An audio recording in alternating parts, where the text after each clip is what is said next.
अस्सलाम वालेकुम नाज़रीन, आप देख रहे हैं programme the review Kamran Yusuf और शहबाज राना के साथ। द रिव्यू में हम पाकिस्तान की मईशत, खारजा अमूर और नेशनल सिक्योरिटी से जुड़े मामलों पर बात करते हैं।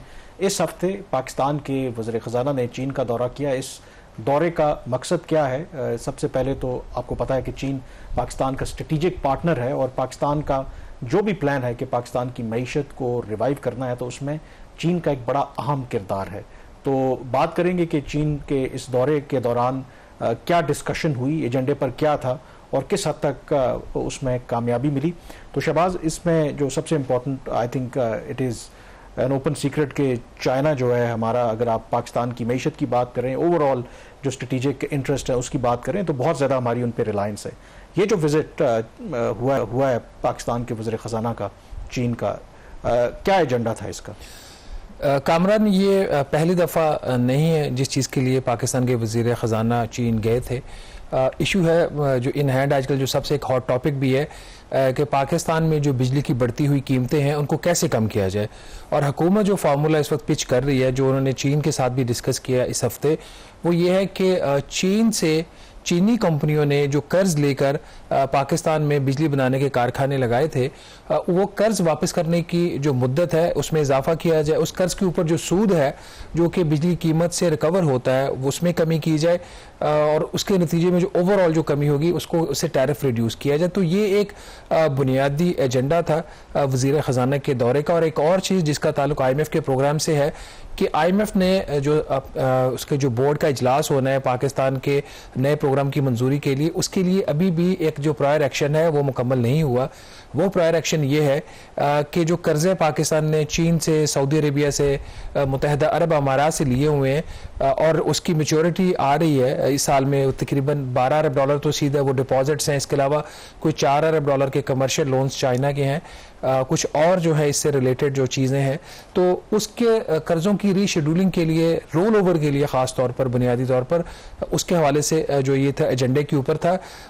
तो ये वो चीज़ें थी जो वज़ीर ख़ज़ाना चीन लेके गए, जिस रिक्वेस्ट के साथ वो गए हैं। अब इसकी जो डिटेल्स हैं आइंदा आने वाले दिनों में वो फाइनल होंगी जब वज़ीर ख़ज़ाना जो है वो वापस ऑफिस तशरीफ़ लेके आएंगे। बुनियादी तौर पर जो हमारे फाइनेंस मिनिस्टर ने रिक्वेस्ट की है नाज़रीन चीनी अथॉरिटी से, उसमें 3 मेजर प्रपोजल्स फाइनेंस मिनिस्टर लेके गए थे। इस वक्त जो चीन ने पाकिस्तान में बिजली के बनाने के कारखाने लगाए हैं CPEC के तहत है वो, और कुछ न्यूक्लियर पावर प्लांट जो हुकूमत पाकिस्तान ने खुद लगाए हैं उसके लिए जो कर्ज है वो भी चीन से लिया गया है। तो ओवरऑल कोई 17 से 18 बिलियन डॉलर का कर्ज है जो पाकिस्तान ने वापस करना है अब लंबी मुद्दत में, जिसमें तकरीबन $2 अरब कर्ज इसी साल वापस करना है। तो दरख्वास्त ये चीन से की गई है कि ये 10 साल में जो कर्जा वापस करना है तो उसकी मुद्दत कम से कम 15 या 18 साल कर दीजिए। मतलब उसके पीरियड को जब एक्सटेंड कर दिया जाएगा तो वो जो डेट का एक कंपोनेंट होता है कैपेसिटी पेमेंट के अंदर, वो एक्सटेंड हो जाएगा और उससे पावर टैरिफ कम हो जाएगा। दूसरा ये था कि अभी जो कर्ज है उसके ऊपर जो सूद दिया जाता है वो, और कर्ज भी और सूद भी डॉलर में उसकी डिटर्मिनेशन होती है, US करेंसी में होती है। तो उसको US करेंसी से चाइनीज करेंसी में कन्वर्ट करने का है थ्रू उसका जो अभी एक इंस्ट्रूमेंट होता है वो शंघाई इंटरबैंक ऑफर रेट की तरफ बात हो रही है। और तीसरा जो ओवरऑल जो इंटरेस्ट रेट है उसमें भी कुछ कमी की दरख्वास्त की गई है। इस वक्त उन्होंने एवरेज कोई 9 से 10% इंटरेस्ट रेट बनता है जो ये कर्जे हैं जो पाकिस्तान ने लिए हैं, जो मौजूदा इंटरनेशनल मार्केट के रेट्स हैं। तो अगर ये Chinese authorities Pakistani request accept कर लेती हैं तो उस सूरत में ये 5 से 6% के ऊपर कामरान आ जाएगा। और ये एक तो CPEC वाला और उसके साथ न्यूक्लियर वाला जो हुकूमती हमारे ज़राए हैं उनका ये दावा है, हकीकत क्या है हमें नहीं पता। उनका दावा है कि अगर चाइनीज़ अथॉरिटीज़ पाकिस्तान की दरख्वास्त मान लेती हैं तो उस सूरत में 6 से 7 रुपए फी यूनिट बिजली की कीमत में कमी आ सकती है। याद रहे कि ये सारा CPEC का नहीं है, इसमें न्यूक्लियर वाला भी शामिल है।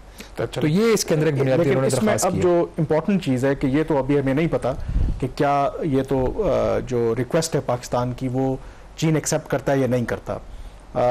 इसके बारे में क्या फ्लेक्सिबिलिटी है चीन की तरफ से? क्योंकि आज आपने शुरू में भी बात की कि इन दिनों में बहुत ज़्यादा डिस्कशन हो रही है कि हमें जो पावर अग्रीमेंट्स किए थे या बिजली के कारखाने लगाए हैं जिस पॉलिसी के तहत, तो उसमें जो कैपेसिटी पेमेंट की वजह से आम लोगों के ऊपर बोझ पड़ रहा है, तो उन IPPs को या जो मुआहदे हैं उनको रीनिगोशिएट किया जाए।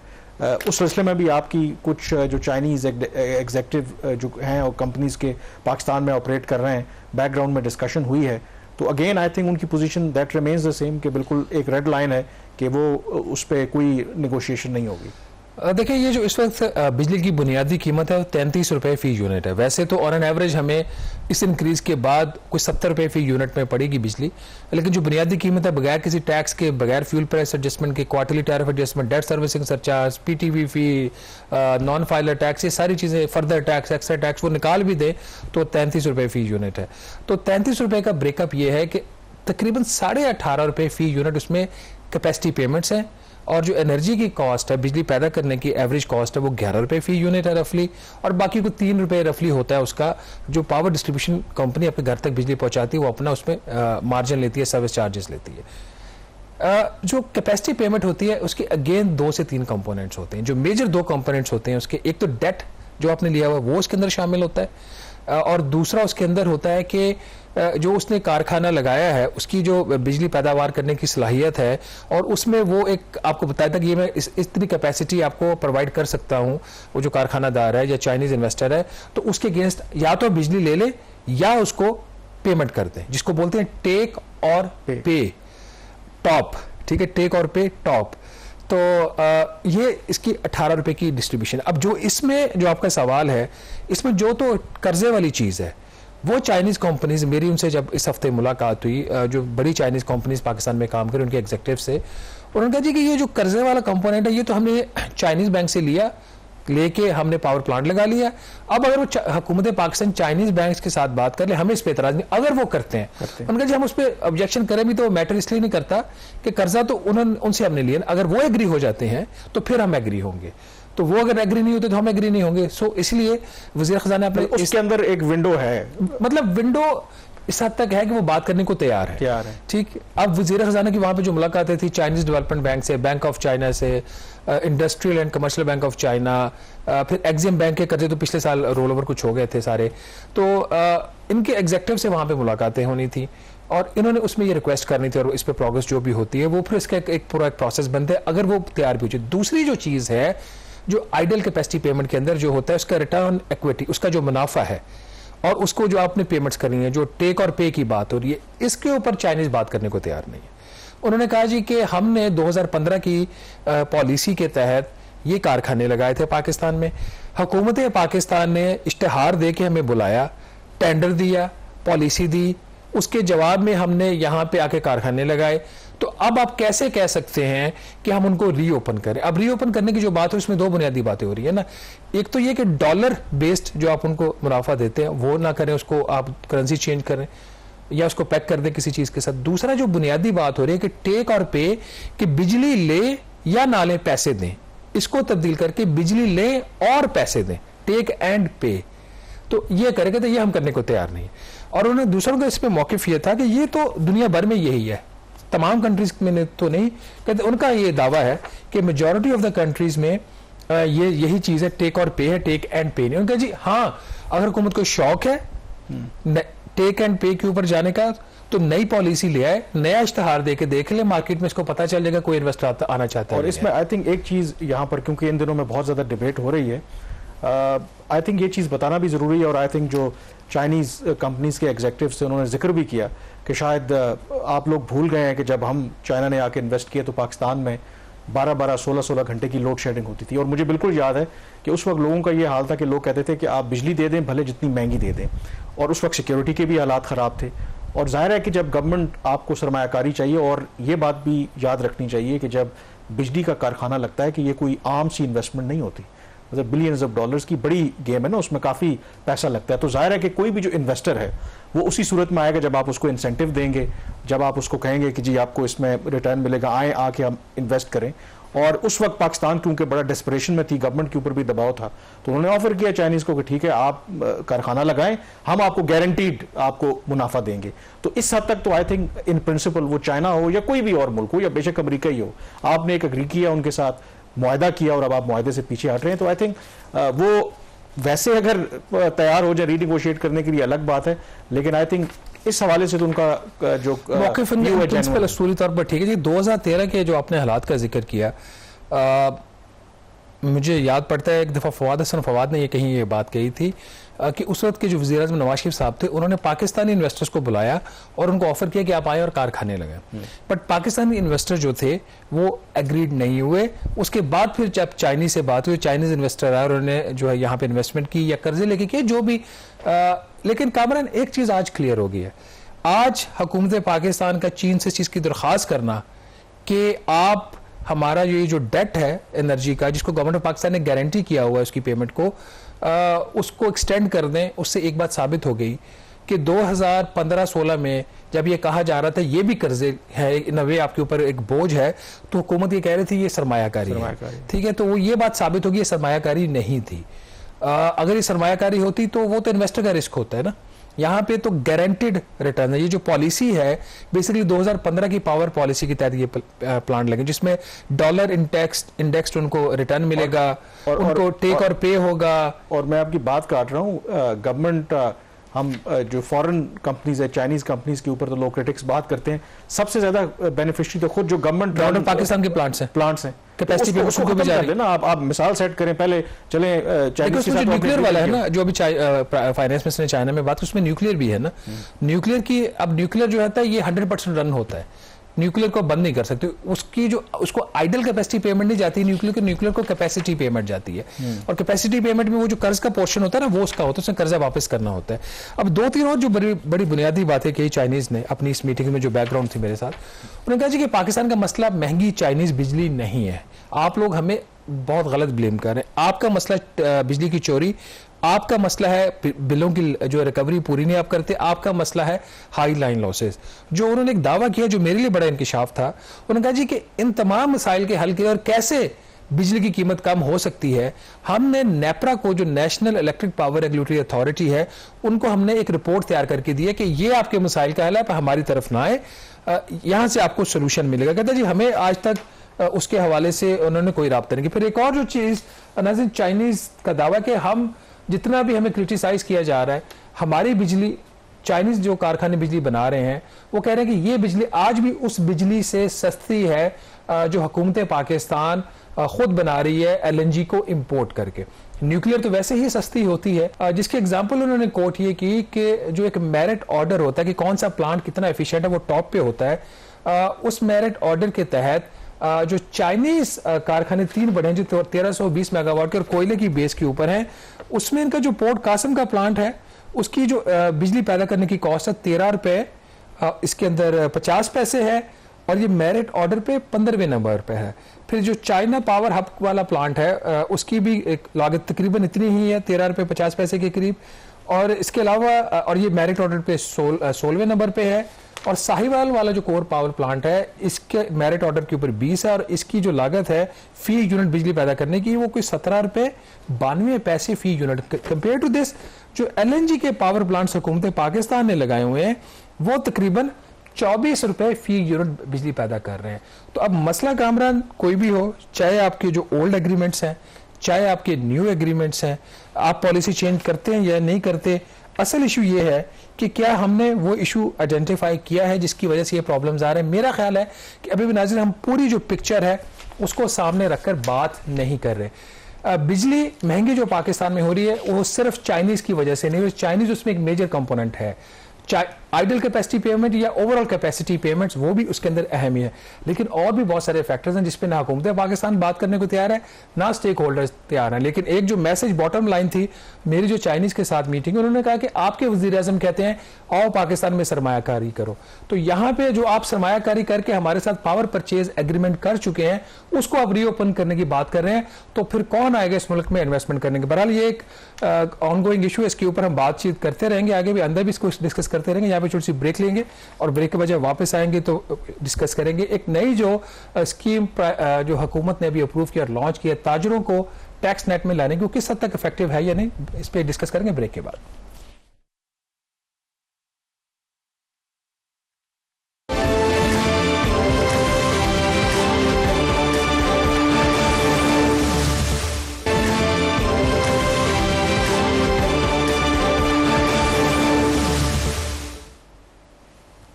जी ब्रेक के बाद एक दफ़ा फिर आपको खुशामदीद कहते हैं। हुकूमत बल्कि हर हुकूमत ये कोशिश करती रही कि वो तबका जो पूरा टैक्स नहीं देता या टैक्स नेट में है नहीं उसको शामिल किया जाए, और ख़ास करके जो हमारे रिटेलर्स हैं, ताजर हैं, उनको कम से कम टैक्स नेट में शामिल करने की जो माजी में कोशिशें होती रहीं वो उस तरीके से कामयाब नहीं हो पाई। मौजूदा गवर्नमेंट ने भी ये कोशिश की, हम इससे पहले भी प्लान डिस्कस करते रहे, और अब बिलाखिर एक नई जो इनकम टैक्स स्कीम है रिटेलर्स के लिए उस पर इत्तेफाक राय हो गया है और उसको बाकायदा तौर पर अब इम्प्लीमेंट करना शुरू कर दिया है गवर्नमेंट ने। तो क्या वो स्कीम जो है वाकई जो रिटेलर्स को जितना उनका टैक्स बनता है कन्विंस कर पाएंगे कि वो उतना टैक्स दें और वाकई फ़ायदेमंद होगी, या माजी की तरह एक दफ़ा फिर ये गवर्नमेंट जो है उन्होंने एक कॉम्प्रोमाइज्ड आप कह रहे हैं कि डील की है? देखिए कामरान, फर्स्ट थिंग फर्स्ट, ये एक अच्छा स्टेप है हुकूमत का, उसने एक एटलीस्ट एफर्ट ज़रूर की है और इस तरीके से करने की कोशिश की है कि जो ताजर है वो सड़कों पर भी ना आए और कुछ ना कुछ हो जाए। ऐसा नहीं है कि एक परफेक्ट स्कीम इन्होंने अप्रूव करके लॉन्च कर दी है। ओरिजिनली जो कॉन्सेप्ट था इसका मार्च में इन्होंने रिलीज़ किया था पब्लिकली, और उसके बाद इसके ऊपर बेतहाशा इनकी इजलास हुए जो ट्रेडर बॉडीज़ थी उनके साथ, उनके रिप्रेजेंटेटिव्स के साथ। आपने कुछ सोशल मीडिया पे वीडियोस भी देखी होंगी जिसमें जो ताजिर थे वो थ्रेटन करते हुए नजर आ रहे कि जो आएगा हमारी दुकान बंद करना हम उसको देख लेंगे, दिस एंड दैट। वो जो एक उनका यूजुअल एक स्टाइल होता है। At the end of the day एक स्कीम लॉन्च हो गई है, अप्रूव हो के उसकी इम्प्लीमेंटेशन स्टार्ट हो चुकी है। इस स्कीम के तहत जो पहली जो किस्त है एडवांस इनकम टैक्स की वो FBR वसूल करेगा 31 जुलाई तक। स्कीम बुनियादी तौर पर यह है कि अभी भी ताजिर को उसकी इनकम की बेस पे टैक्स नहीं किया गया। एक इंडिकेटिव एक इनकम एक उन्होंने अज्यूम किया FBR ने, और उस इंडिकेटिव इनकम की उसने 12 किस्तें कर दी हैं और उसका एक नोटिफिकेशन जारी कर दिया है। पहले ये था जब स्कीम का एक प्रपोजल था वो ये था कि जो रेंटल वैल्यू होगी जहां पे भी दुकान है और आपके जो रेंट होता है, किराया जो होता है, वो एक रिफ्लेक्शन होती है उस मार्केट की वैल्यू की। उनका जो रेंटल वैल्यू होगी उसकी बेस के ऊपर रेंटल वैल्यू का 10% आप टैक्स में दे देंगे, इनकम टैक्स में, और ये आप देंगे 12 जो है मंथली आपकी इंस्टॉलमेंट्स होंगी और इंडिकेटिव इनकम बेस के ऊपर ये होगा। ताजिर इस पे नहीं माने, उन्होंने कहा जी रेंटल वैल्यू पे देते हम नहीं देंगे। फॉर एग्जांपल अब इस्लामाबाद में आप अगर हम आपारा मार्केट में बैठे हुए हैं या सुपर मार्केट है, जना सुपर मार्केट, तो बेतहाशा यहाँ पे रेंट्स है, तो इसका मतलब अच्छी आमदन है तो रेंट्स पे कर रहे हैं। मेन अगर दुकान आपकी 3-4 लाख अगर आप उस पे रेंट दे रहे हैं, फिर बाकी अखराजात अलग, तो इसका मतलब है कि इतना आप अर्न कर रहे हैं तो आप दे रहे हैं ना, तो उस पे इनकी बात में अब उन्होंने एक फेयर मार्केट वैल्यू, उसकी लोकेशन, उस इंडिकेशन, वो जो इंडिकेटर्स थे उसकी बुनियाद पे ये इन्होंने अब स्कीम लॉन्च कर दी है। मैं सिर्फ चंद एग्जांपल्स दे रहा हूं कि बुनियादी तौर पर स्कीम के तहत हर जो ताजिर है, एक तो इन्होंने कुछ इसमें कामरान कुछ एग्जाम्पशंस दे दिए। अब हर ताजिर टैक्स नेट में अभी भी नहीं लाया गया। तमाम वो दुकानें जो रेजिडेंशियल एरियाज में है, अब रेजिडेंशियल एरिया की अपनी डेफिनेशन है, ठीक है, बहुत सारे जो आपके कमर्शियल एरिया हैं वो भी रेजिडेंशियल में फॉल समटाइम्स कर रहे होते हैं। रेजिडेंशियल एरिया की तमाम वो दुकानें जिनका साइज 100 स्क्वायर फीट से कम है वो स्कीम से एग्जम्प्टेड है। इसके साथ ही वो ताजिर जिन्होंने 2023 में अपने इनकम टैक्स का गोशवारा जमा करवाया हुआ है, जो कि काफी लोगों ने इसलिए जमा करवा दिया था कि स्कीम आ रही, वो भी इससे एग्जम्प्टेड है। फिर तीसरे वो जिनको पहले ही किसी तरह से भी इनकम टैक्स की छूट है वो भी एग्जम्प्टेड है। अब बाकी जो बचे उसके अंदर तमाम वो दुकानें जो कमर्शियल एरियाज में, अब जैसे हम कमर्शियल एरिया में बैठे हुए हैं इस वक्त, कमर्शियल एरिया की वो शॉप्स जिनका रकबा साइज 50 स्क्वायर फीट से कम है वो सिर्फ 100 रुपया पर मंथ देंगे। दिस इज अ जोक, ठीक है। छोटी सी दुकान जो होती है ना 20-30 स्क्वायर फीट की भी, उसके अंदर भी समटाइम्स करोड़ों रुपए का मंथली काम हो रहा है। तो उन्होंने फ्रंट पे शॉप बनाई होती है, माल थोड़ा सा रखा होता है, पीछे स्टोर गोदाम बहुत बड़े बड़े बनाए होते हैं। इस्लामाबाद की जो बड़ी मार्केट है, मसलन आप जिना सुपर या सुपर में चले जाएं, वहां पे शायद एक जो पान और सिगरेट बेचने वाला है वो पता नहीं लाखों का मारा होगा, उसको सिर्फ 100 रुपए देना। फिर अच्छा वो 5 सिगरेट वाले को वैसे निकाल दिया, जो खोखे हैं कियोस्क हैं वो वैसे उनको भी इन्होंने मेरे ख्याल 100 रुपया उस पर भी डाला है। वो ओवरऑल जो इंडिकेटिव इनकम से निकाल दिया उनसे 100 रुपया ले रहे हैं। फिर 5/3 की जो शॉप होगी स्क्वायर फीट की वो भी निकाल दी है, उसको भी 100 रुपया इन्होंने देना है। अब सिर्फ बेसिकली नाज़रीन 100 रुपये से लेके तकरीबन 60,000 रुपया पर मंथ टैक्स लगाया गया है। आप कहने को 60,000 रुपया पर मंथ बहुत हो सकता है, लेकिन अगर एक दुकान करोड़ों रुपए का महीने का काम कर रही है उसके लिए 60,000 रुपया क्या मैटर करता है। चले पहला स्टेप, 4-5 एग्जांपल्स मैंने इनके नोटिफिकेशन से निकाली है। गिजरी मार्केट कराची सब जानते हैं, बहुत ही एक्सपेंसिव एरिया ये। पर मंथ उसका जो ताजिर का वहां पे टैक्स होगा वो सिर्फ 20,000 रुपया होगा। ये मैंने अच्छी अच्छी एग्जांपल्स निकाली हैं। गार्डन ईस्ट टाउन जो है कराची का या वेस्ट टाउन है, दोनों का 60,000 रुपया उसका पर मंथ इंडिकेटिव टैक्स है। अगेन ये जो बेस्ट एग्जांपल है वो मैंने वो उठाई। अब 60,000 रुपया खुद जो लोग कराची में रह रहे हैं वो देख लें क्या ये जस्टिफाइबल है या नहीं। फातिमा जिना कॉलोनी कराची 45,000 रुपया पर मंथ टैक्स होगा, साल का 5,40,000 रुपया, कुछ भी नहीं, इससे ज्यादा सैलरी पर्सन पे कर रहे हैं। इस्लामाबाद में सुपर मार्केट के जो लोग यहाँ पे इस्लामाबाद के रहने वाले हैं, जो विजिटर हैं, और वहां पे जिस किस्म का बिजनेस होता है, करोड़ों रुपए का बिजनेस जो है वो मामूली बात है वहां पे। उसके लिए जो इन्होंने indicative income tax per month है वो 30,000 रुपए से लेके 60,000 रुपए तक। ग्राउंड फ्लोर की शॉप है तो 60,000, बेसमेंट है और अब फर्स्ट फ्लोर है तो 30,000 रुपया। फैसलाबाद के जो 8 बाजार हैं जो दुनिया भर में पाकिस्तान में मशहूर है और उसकी इंटरनेशनल भी उसकी एक रिकग्निशन है, जहां पे अरबों रुपए का काम होता है। घंटाघर और वो जो सारा एरिया उसके इर्द गिर्द के जो 8 बाजार हैं वहां पे 45,000 रुपया पर मंथ टैक्स इन्होंने रखा है फिक्स।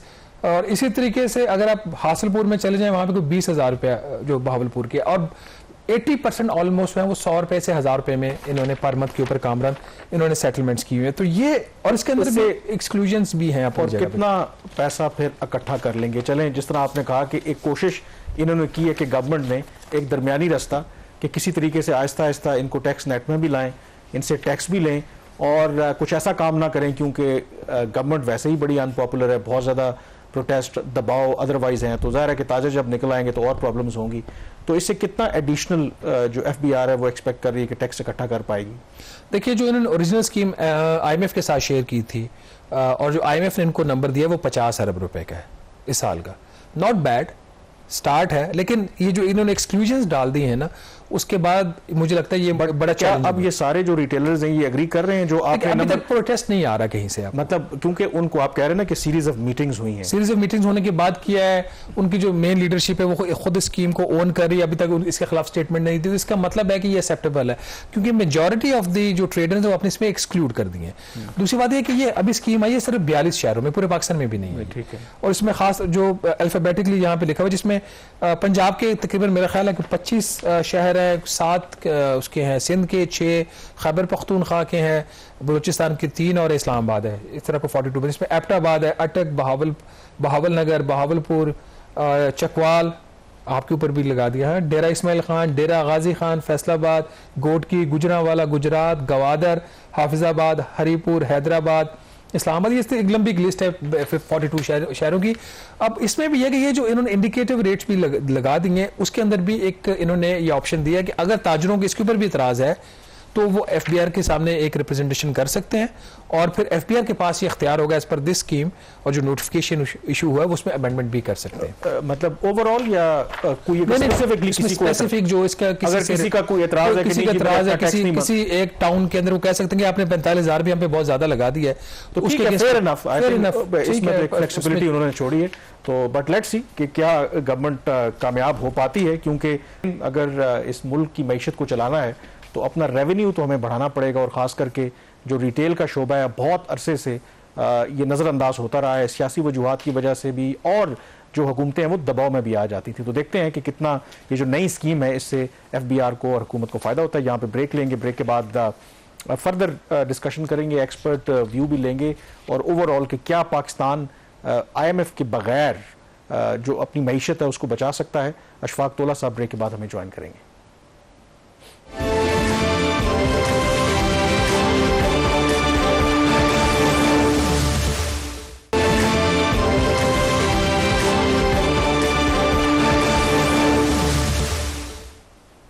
जी, ब्रेक के बाद एक दफ़ा फिर आपको खुश आमदेद कहते हैं। कुछ माह से पाकिस्तान में अगर रुपए और के मुकाबले में अगर डॉलर की कदर या डॉलर के मुकाबले में रुपए की कदर देखें तो आपको एक स्टेबिलिटी नज़र आती है। लेकिन हाल ही में ब्लूमबर्ग की एक रिपोर्ट सामने आई है जिसमें उन्होंने इस खदशे का इजहार किया है कि पाकिस्तान ने जो इम्पोर्ट्स के ऊपर रिस्ट्रिक्शंस लगा रखी हैं, अगर उन रिस्ट्रिक्शंस को पाकिस्तान ख़त्म कर दे तो फिर जो डॉलर के मुकाबले में जो रुपए की कदर है वो 350 रुपए तक हो सकती है। क्या उनका ये तज्जिया या खदशा बिल्कुल ठीक है?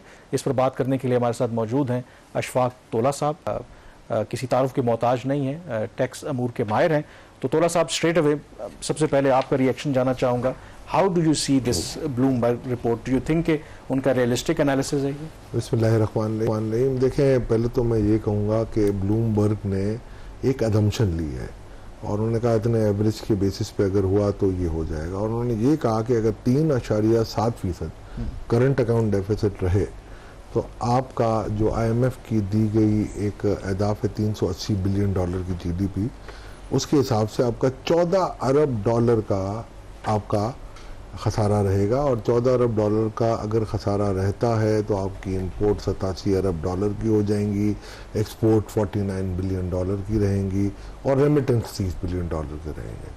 और अगर इनको मैं इन फिगर्स को मैं कैलकुलेट करूं और उनकी एक इक्वेशन है, उसके हिसाब से आपका डॉलर की जो वैल्यू होगी वो ₹350 हो जाएगी। ये इनकी एनालिसिस है। उसमें सबसे बड़ी बात है, आपके प्रोग्रामों की आर्काइव निकाले मैंने, आपके प्रोग्राम में या मीडिया पे हमेशा मैंने ये कहा है कि हर ₹10 के डीवैल्यूएशन पे ₹2 का इन्फ्लेशन बढ़ जाता है। उन्होंने इस चीज़ को एंडोर्स कर दिया। अच्छा, अब आप आ जाते हैं कि ये तो एक अदम्पशन थी उन्होंने कि $14 अरब का होगा और $87 अरब का। हमने इस पे लाइकली सिनेरियोज रन किए।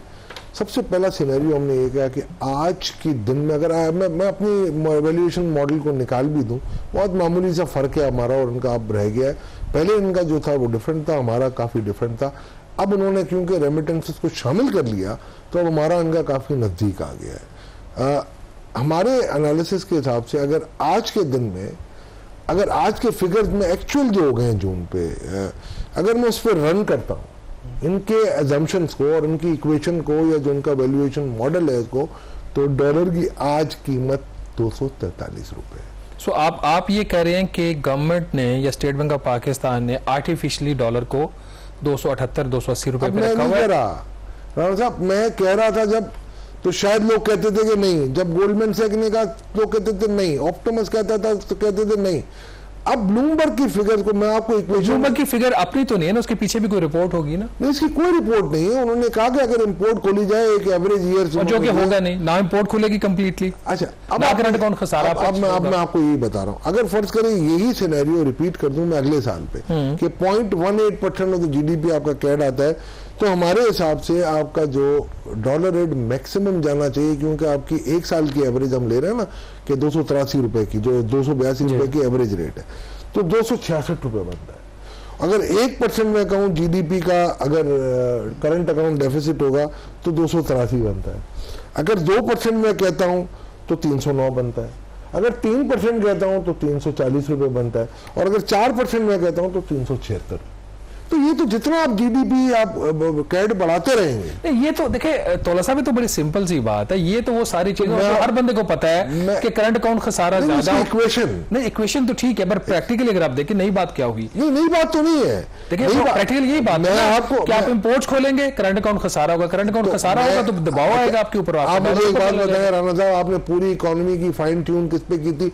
$6 अरब के करंट अकाउंट डेफिसिट पे जो IMF ने दिया था, ठीक है, वो नहीं हुआ, आप तो सारी मार पड़ गई ना आपको। नहीं, तो अगर वो नहीं हुआ तो उनकी जो अजम्पशन थी कि 306 का डॉलर होगा, वो भी नहीं हुआ ना। डॉलर आपका 278 पे। नहीं, गलत है ना वो भी। देखिए, अगर मुझसे बात करते हैं कि आपने मुझ पे कदगन लगा दी थी कि आप सेल नहीं कर सकते, ठीक, आपको पता है असद उमर ने, बाजवा साहब ने और दागा साहब ने मांगा था तो मना कर दिया था उन्होंने। अब आप कैसे मुझे फोर्स कर रहे हैं कि मैं हायर रेट पे बाई करूं? तो इसमें देखिए, इसमें क्या IMF का कसूर है या स्टेट बैंक ऑफ पाकिस्तान का? ये आप एक्सप्लोर करें सब पाकिस्तान में। आपका क्या व्यू? देखिए, आपका व्यू इस पे क्या है कि आप कह रहे हैं कि ₹243 का डॉलर है जी, कैलकुलेशन। अगर आप कह रहे हैं कि 1% ऑफ GDP भी आपका करंट अकाउंट का खसारा हो जाए तो इस साल 266 पे चला जाएगा, मैक्सिमम 266 पे चला जाएगा। प्रैक्टिकली रेट इस वक्त ₹278 के ऊपर है। तो कसूरवार IMF तो ना हुआ ना, फिर कौन कसूर? क्या स्टेट बैंक ऑफ पाकिस्तान कर रहा है? तो क्या स्टेट बैंक ऑफ पाकिस्तान इतना फुलिश है? उसको चीज नजर नहीं आ रही। राणा साहब, मॉप अप किया आपने $7 बिलियन, मानते हैं आप? $6 अरब से ज्यादा उठा लिया। 6 से ज्यादा उठाए। मेरी इतला आज की है 7 अरब, क्योंकि आपके पास जो इतला होगी ज्यादातर बैंकों की होती है, हमारे पास इतला आ जाती है मनी एक्सचेंज वालों की भी। ठीक है, वो कह रहे हैं कि पिछले साल $7 अरब मार्केट से उठाया, ये कह रहे हैं। 7 अरब पिछले साल नहीं सर, शॉर्ट पीरियड में आपने उठाया। तो अगर आप ना उठाते, अगर रियलिस्टिकली आप देखें और ये भी कहना कि जी एक्सपोर्ट खराब हो जाती नहीं होती, आप 30% एक्सपोर्ट का तो खैर ताल्लुक ही कोई नहीं है, डबल आपका हो गया एक्सचेंज रेट, उसके बाद को फायदा नहीं हुआ। अच्छा, दूसरी बात ये है, आप मुझे बताएं कि आप ये कहते हैं रेमिटेंस पे फर्क पड़ेगा, जिस वक्त से आपने फ्रेंचाइज बंद किए हैं आपका वो जो स्मगलिंग वाला फैक्टर था वो भी बिल्कुल ऑलमोस्ट एलिमिनेट हो गया है। अब आप मुझे बताएं कि कौन सी कदम थी, मेरी इत्तला है, आई मे बी रॉन्ग, आप कंफर्म कर लें, आपसे बड़ा इन्वेस्टिगेटिव जर्नलिस्ट फाइनेंस साइड में बहुत कम ही आपको मिलेंगे ऐसे आपके कैलिबर के। मेरी इत्तला के हिसाब से ये कमिटमेंट दिया गया था कि जी हम 280 से नीचे नहीं जाएंगे, इसी बैंड में हम रखेंगे। तो अगर ये कमिटमेंट IMF को दिया था, कमिटमेंट जाहिर बात है और किसको देंगे, किसने दिया था ये तो अब सर आप एक्सप्लोर करें ना, ये तो कुछ काम आप भी कर लें मेरा ख्याल। चले बता देना, पूरी कहानी बता देना। मैं मुझे किसी ने मना किया, जैसे आप भी कभी कहते हैं ना कि जी मुझे मना। चले ये नाज़रीन मेरा ख्याल हमारा यहाँ पे इसका सेगमेंट का टाइम खत्म हो गया। तोला सा दावा है कि किसी ने पाकिस्तान से IMF को कमिटमेंट दी थी कि मैंने नहीं कहा, मैंने कहा किसी ने कमिटमेंट दी थी कि इसको 280 रुपए से डॉलर की प्राइस को कम नहीं होना चाहिए। इनका ये दावा है कि ये रुपया जो 235-240 रुपए का है। बहरहाल इस पे we will welcome the views by the state bank of Pakistan. तोला साहब, हम ये चाहेंगे कि स्टेट बैंक ऑफ पाकिस्तान सामने आए, वो बताए कि क्या वाकई जो रुपया है उसकी वैल्यू 235-240 की है या जिसके ऊपर उन्होंने रखा हुआ है वही वैल्यू है। ये एक चीज है जिसके ऊपर आज तक स्टेट बैंक ऑफ पाकिस्तान खामोश है। क्यों खामोश है हमें नहीं पता। यहाँ पे छोटी सी ब्रेक लेंगे, ब्रेक के बाद वापस आएंगे तो बात करेंगे चीन की कामयाब खारजा पॉलिसी की। स्टे विद अस।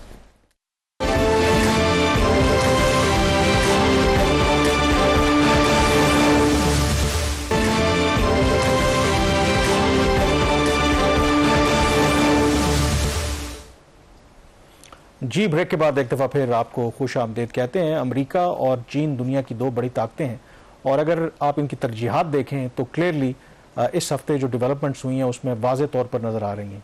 जब एक तरफ अमेरिका मेज़बानी कर रहा था Israeli prime minister Benjamin Netanyahu की एक ऐसे मौके के ऊपर जब बेंजामिन नेतन्याहू के ऊपर न सिर्फ इल्ज़ामात हैं बल्कि अब तो सबूत भी हैं कि कैसे वो फ़लस्तीन और गज़ा के अंदर उन्होंने जेनोसाइड कमिट किया, लेकिन उसके बावजूद उनको वहाँ पर रेड कारपेट वेलकम दिया गया। चौथी मरतबा उन्होंने US कांग्रेस से भी खिताब किया। अमरीकी जो मौजूदा सदर हैं बाइडन, फिर उनके वाइस प्रेसिडेंट और जो रिपब्लिकन सदारती उम्मीदवार हैं ट्रंप, उनके साथ उनकी मुलाकातें तय हैं। तो दूसरी तरफ इसी हफ्ते हम देख रहे थे कि चीन के दारुल हुकूमत बीजिंग में एक और बड़ी डेवलपमेंट हुई और जो चीन के वज़ीर ख़ारजा हैं वो मेज़बानी कर रहे थे फ़लस्तीन के मुख्तलिफ जो धड़े हैं उनके दरमियान इत्तफ़ाक़ राय करवाने के हवाले से। और चीन ने माजी में भी शो किया है कि वो ना सिर्फ अब एक बड़ी इकनॉमिक पावर हैं बल्कि इंटरनेशनल डिप्लोमेसी के अंदर दुनिया में जो तनाज़ात हैं उनको हल करवाने के हवाले से भी बड़ा अहम किरदार अदा कर सकते हैं। और इस सिलसिले में बीजिंग से जो शहबाज खबर आई कि शायद लोगों को पता भी होगा और नहीं भी पता होगा कि जब हम फ़लस्तीन की बात करते हैं, एक तो फ़लस्तीन अपने हक़ के लिए लड़ रहा है, लेकिन अफसोस के साथ कहना पड़ता है कि फ़लस्तीन के अंदर भी बहुत सी डिविजन्स हैं, बहुत से फैक्शंस हैं। मसलन गज़ा अब तो ऑब्वियसली वहाँ पर बिल्कुल उसको खंडर बना दिया है इसराइल ने। इस ऑपरेशन से पहले आपको पता है कि वहाँ पर कंट्रोल था हमास का, और जो वेस्ट बैंक है, मगरबी पट्टी जिसे कहते हैं, वहाँ पर जो फतह ग्रुप है उनके जो सदर हैं महमूद अब्बास पैलेस्टीनियन अथॉरिटी, वो वहाँ पर लीड कर रहे थे। और 2007 में एक सिविल वॉर हुई थी जिसके बाद हमास ने गज़ा पर जो है वो अपना कंट्रोल संभाल लिया था। अब इस हफ्ते जो डेवलपमेंट हुई है कि चीन पहले भी कोशिश कर रहा था, 3 रोज़ा मुज़ाकरात हुए बीजिंग के अंदर, कोई 14 छोटे बड़े मिला के फैक्शंस थे फ़लस्तीनियों के, तो इनके दरमियान एक अब मुआहदा हुआ है, इत्तफ़ाक़ राय हुआ है कि अगर जब जंग ख़त्म होगी, डे आफ्टर प्लान जिसे वो कहते हैं, तो तमाम जो ये जो धड़े हैं मिलकर एक नेशनल यूनिटी गवर्नमेंट बनाएंगे और फिर एक रोड मैप तय करेंगे कि फ़लस्तीन के अंदर फ़लस्तीनियन जो टेरिटरी है, पैलेस्टीनियन टेरिटरी, वहाँ पर आम इंतखाबात हो और इक़्तिदार जो है जो भी अवाम जिनको मुंतखब करें उनको मुंतकिल कर दिया जाए। तो क्लियरली यहाँ पर चीन ने ये शो किया है कि अब वो जो कभी अमेरिका एक रोल प्ले किया करता था मिडल ईस्ट के अंदर, पहले उन्होंने पिछले साल ईरान और सऊदी अरब के दरमियान मफाहमत करवाई, और अब जो फ़लस्तीन के मुख्तलिफ धड़े हैं उनके दरमियान ये डील करवाई है। वो कितनी कारगर साबित होती है वो एक अलग सब्जेक्ट है, बट क्लियरली आई थिंक चीन की जो तरजीहात हैं, क्योंकि अमेरिका का जो किरदार रहा है इसराइल की पॉलिसीज़ के हवाले से पूरी दुनिया में, खास करके मुस्लिम ममालिक के अंदर काफ़ी अमेरिका के खिलाफ सेंटिमेंट बड़ा है। लेकिन चीन जो है ऑन द अदर हैंड आप कह सकते हैं कि उसने मुस्लिम दुनिया के, आप कह सकते हैं कि दिल जीत लिए हैं कि वो इस वक्त कमज़ोर के साथ खड़े हुए हैं। दो चीज़ें हैं ना इसके अंदर, जो ओवरऑल अमेरिकन इसमें जो रोल है वो तो एक डिस्ट्रक्टिव फोर्स का है। डिस्ट्रक्शन जहां जहां पे हो रही है उसके पीछे आपको American foreign policy, American hand नजर आता है। कंपेयर टू दैट, अभी जो आपने 2 एग्जांपल दिए हैं ईरान और सऊदी अरेबिया की, अब पैलेस्टीनियन ग्रुप्स की, तो वहां पे जो कंस्ट्रक्टिव रोल है, पॉजिटिव रोल है नेशन बिल्डिंग का या पीस बिल्डिंग का जो रोल है, वो यहाँ पे चाइनीज प्ले करे, जिनको कहा जाता है कि वो डेमोक्रेसी नहीं है और उनके बड़े मिसाइल है। हालांकि अमेरिका इसी वजह से अपोज करता है कि जो चीन का तरीकाकार है, जो उसका एक जो ऑर्डर वो इम्पोज करना चाहते हैं, उससे दुनिया में एक केओस मचेगा और इसीलिए वो दुनिया को लेकिन यहाँ पे बिल्कुल अपोजिट हो गया। इसमें एक और जो चीज मेरे ख्याल है जो मास्टर स्ट्रोक हो सकता है ऑन पार्ट ऑफ चाइना, कि हमास को इसराइल और अमेरिका खत्म करना चाह रहे हैं as a force, as a party, force, military force भी और एज अ पॉलिटिकल फोर्स भी। तो अब हमास जो है वो फतेह के साथ बैठ के, जो दूसरा बड़ा ग्रुप है, फैक्शन है, वो उसके साथ बैठ के गवर्नमेंट बनाएगी जब भी ये सारा एक प्रोसेस होता है। It's a good step, but do you think कि ये जो एग्रीमेंट है ये प्रैक्टिकली इंप्लीमेंट भी हो सकता है, जो इस वक्त ओवरऑल मिडिल ईस्ट की सूरत हाल बन रही है? आई थिंक स्केप्टिसिज्म तो बहुत ज्यादा है कि माजी के अंदर भी ये कोशिशें होती रही हैं, लेकिन कहा यह जाता है कि इनके डिफरेंसेस इतने ज्यादा हैं जो हमास और फतह के, कि शायद ये मुमकिन ना हो पाए। लेकिन अगेन आई थिंक एक कोशिश तो की गई है और कहा यह जा रहा है कि शायद जिस तरह हमास के बारे में इजराइल कहता है कि हम इनको बिल्कुल क्रश कर देंगे और इनका कोई मुस्तकबिल नहीं है, तो शायद जो फ़लस्तीन के सदर हैं महमूद अब्बास, उनकी ऊपर दबाव हो इजराइल की तरफ से भी, अमेरिका की तरफ से भी, कि हमास के साथ किसी तरह की डील ना करें। बहरहाल चीन ने अपनी तरफ से एक ज़रूर कोशिश की है। दूसरी तरफ ब्रीफली जो इजरायली प्राइम मिनिस्टर ने विजिट किया है अमेरिका का और वो कर रहे हैं, तो वहाँ पर उन्होंने कांग्रेस से खिताब तो किया, लेकिन वहाँ पर बेशतर जो डेमोक्रेट्स थे, कम अज़ कम 39 ऐसे अरकान जो उनके कांग्रेस थे, उन्होंने बायकॉट किया। जो फॉर्मर स्पीकर थी वहाँ की नेल्सी पेलोसी, उन्होंने भी उसमें शिरकत नहीं की। तो इसलिए वहाँ पर भी डिविजन्स हैं, इनसाइड और आउटसाइड द कांग्रेस प्रोटेस्ट भी हुए हैं। बहरहाल द रिव्यू से इतना ही। कामरान यूसुफ और शहबाज राना को इजाज़त दीजिए। अल्लाह हाफिज़।